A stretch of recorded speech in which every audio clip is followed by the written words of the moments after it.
Rome destroyed itself long before it was conquered. Its collapse did not begin at the walls. It began in the treasury. By the time the empire looked weak from the outside, its money had already been hollowed out. When people imagine the fall of Rome, they see barbarians breaching walls or emperors collapsing in poisoned luxury. But empires rarely die from a single blow. They weaken where trust once held firm. And in Rome's case, that weakness began in the treasury. The empire did not fall only because armies failed. It fell because its currency failed. And once money failed, every other pillar followed, leaving no institution untouched by the loss of confidence that had once bound the system together. For centuries, Rome's economic backbone was the silver denarius, first minted around 201 before Christ, nearly pure silver and accepted across provinces and borders alike. Soldiers were paid in it, merchants demanded it, families stored their savings in it. The coin did more than facilitate trade.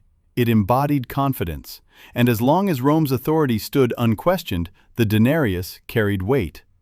The empire's power and the coin's purity reinforced each other, and stability seemed self-sustaining, leaving no immediate pressure to question the structure that supported both. But empires expand before they retrench. Legions required constant pay. Roads and aqueducts demanded maintenance. Wars at distant frontiers consumed treasure faster than taxes replenished it. By the 2nd century after Christ, Rome was stretched across hostile borders, confronting Germanic tribes, Parthians in the east, and unrest within. Revenues lagged behind obligations, and the decision before each emperor narrowed to two paths: tax the population harder and risk revolt, or alter the coin itself and hope no one noticed in time. They chose the coin. In doing so, they closed the path of fiscal honesty without yet restoring balance, binding future stability to a quiet compromise already made. From that point, returning to full silver stopped being a move the throne could make without first enduring the revolt it had tried to avoid. And every future shortage would now be answered by further dilution rather than structural restraint. Under Augustus, the denarius held roughly 95% silver. The standard felt immovable because it had not yet been tested. But as costs mounted, the silver content slipped. By the reign of Caracalla in the early 3rd century, it had fallen toward 50%. The coin still looked familiar. The stamp was imperial. The weight seemed sufficient. Yet something essential had already been surrendered. A commitment to purity had been traded for temporary relief, and once that trade was made, reversing it would require admitting weakness the throne could not afford to show, making restoration politically costlier than continued dilution. The slide did not stop there. By the mid-3rd century under Gallienus, the silver content dropped below 5%. What had once been solid metal became bronze washed thinly with silver, a surface imitation of former strength that could wear down to its base under use. Citizens did not need official announcements, and they could feel the difference in their hands. Trust thinned with the metal, and the first option quietly disappeared. The option to pretend nothing fundamental had changed. With that pretense gone, the state could no longer rely on habit alone to sustain acceptance, and every transaction became a negotiation rather than an assumption. Inflation followed, not as theory, but as lived reality. A measure of wheat that once cost a single denarius now required many, and a soldier paid in coins that had fed his family a year earlier could no longer purchase the same provisions in the market. Soldiers demanded higher pay because their wages no longer covered necessities. And to meet those demands, emperors struck more coins with even less silver, committing the treasury to expansion that further eroded value. Merchants hesitated to accept payment in debased currency and shifted toward barter or gold, narrowing the state's fiscal flexibility further and reducing the circulation on which tax collection depended. Local economies retreated from imperial integration as confidence fractured, and each attempt to solve scarcity with volume degraded value again. And the cycle fed itself, shrinking the space for corrective restraint. As confidence eroded, Rome entered the crisis of the 3rd century. Between 235 and 284 after Christ, Nearly 50 years of chaos unfolded. Invasions pressed borders, plagues reduced populations, civil wars erupted. Emperors were elevated and assassinated in rapid succession. Political instability was visible, but beneath it lay a broken financial core. Taxes were still demanded, yet the coins collected were worth less each year, forcing the state to demand more units for the same obligations.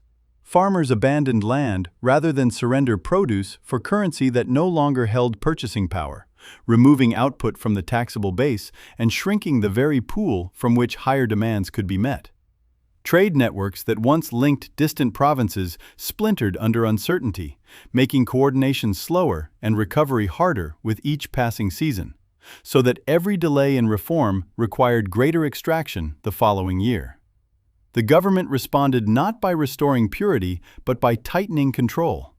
Price controls were imposed, labor obligations were enforced, coercion replaced confidence. Each measure attempted to stabilize the surface while leaving the foundation untouched. And with every decree, another path closed. Because voluntary exchange receded as compulsion expanded. Markets that once adjusted organically were now constrained by law. And evasion replaced cooperation, reducing transparency and making enforcement more costly and less effective with each round. After that, easing enforcement stopped being a lever the state could pull without losing what little compliance it still held. In 301 after Christ, Emperor Diocletian attempted to halt the spiral with the edict on maximum prices, fixing the cost of more than 1,000 goods and services, from grain to wages. Violators faced death, and the state declared that prices would no longer rise, as if the declaration itself could restore value to the coin. But when money is hollow, force cannot refill it, and black markets expanded as official trade receded. Shifting activity beyond the reach of decree, merchants hid goods rather than sell at mandated prices, reducing visible supply and deepening scarcity. The law's severity signaled desperation.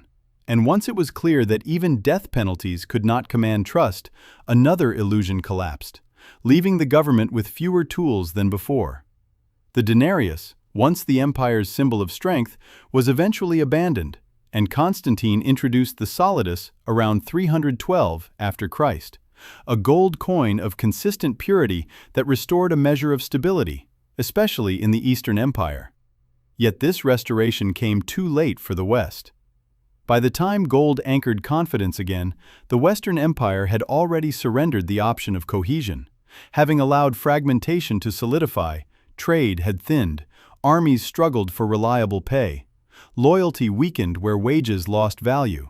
The debasement had hollowed Rome from within long before external pressures finished the job, and the capacity to reverse course required strength no longer available. The fall of Rome was not a single invasion or a singular betrayal. It was a long unraveling in which currency collapse acted as one of the sharpest threads. When money lost integrity, contracts lost meaning, and when contracts failed, trade fractured.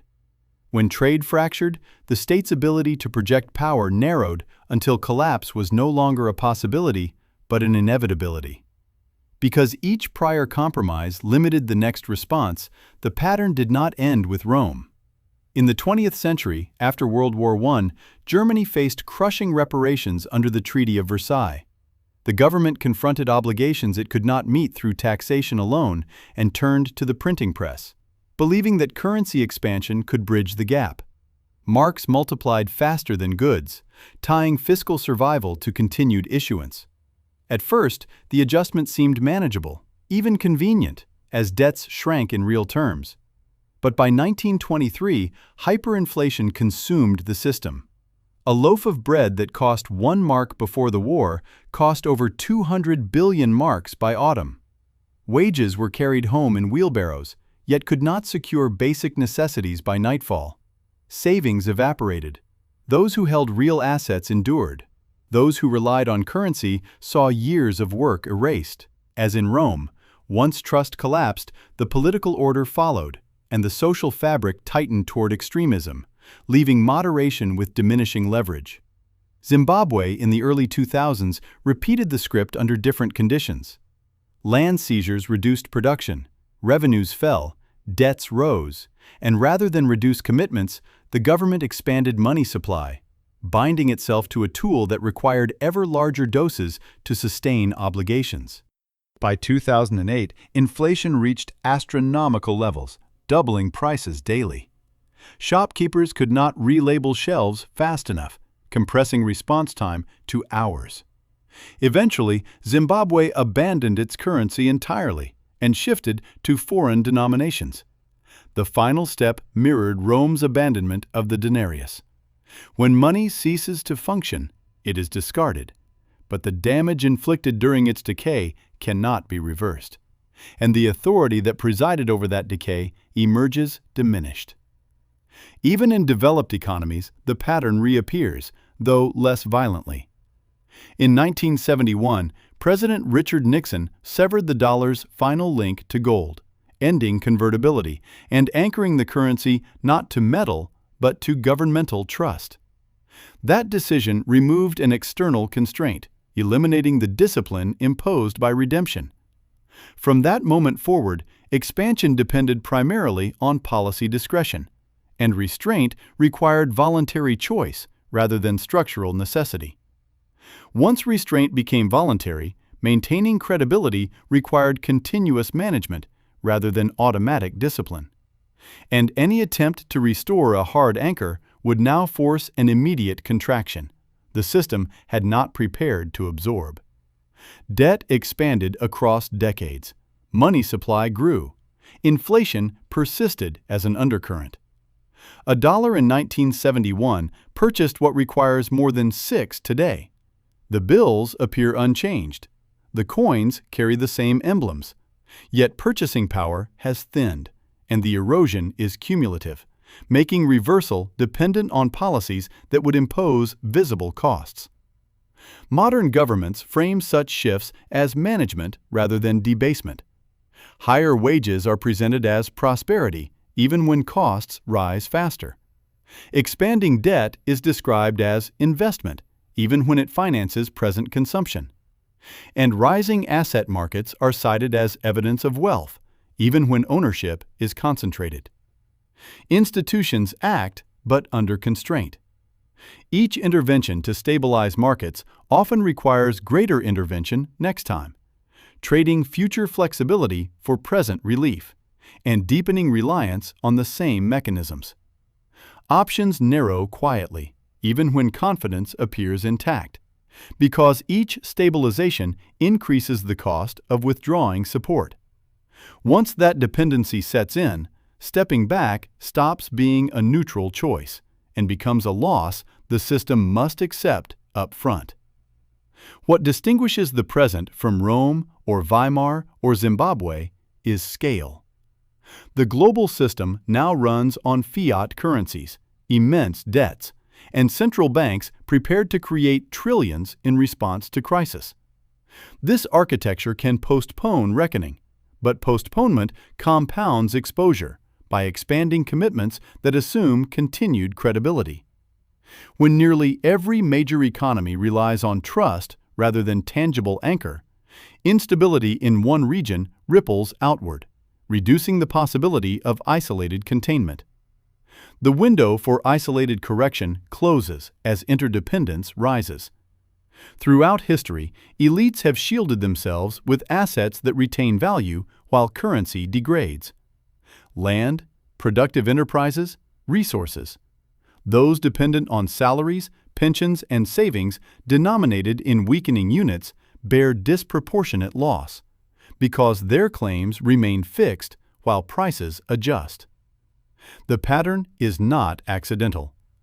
Inflation functions as policy, a silent tax that transfers value from holders of currency to issuers of it. Rome employed it to fund legions, and modern states employ it to service obligations and smooth crises.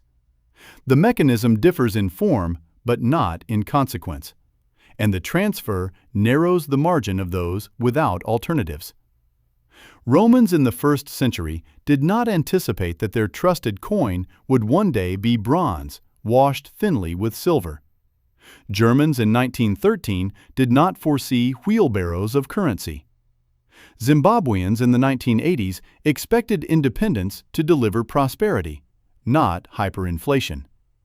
In each case, stability appeared durable until it was not.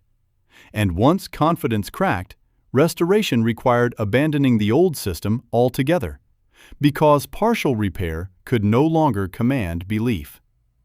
When money ceases to be reliable, society strains. Contracts weaken, trade slows, military loyalty falters. Governments lose legitimacy as promises become unaffordable. External shocks may strike the final blow, but by then the interior has already been hollowed. The capacity to absorb impact has already been spent, and restoring confidence would require resources and cohesion that the erosion itself has already consumed. History does not repeat with identical details, yet the fragility of money under pressure persists. Rome's currency crisis was not merely a failure of leadership, but a demonstration of what occurs when monetary integrity yields to political expediency. That fragility has never disappeared. If it is misunderstood, it does not negotiate. It simply advances.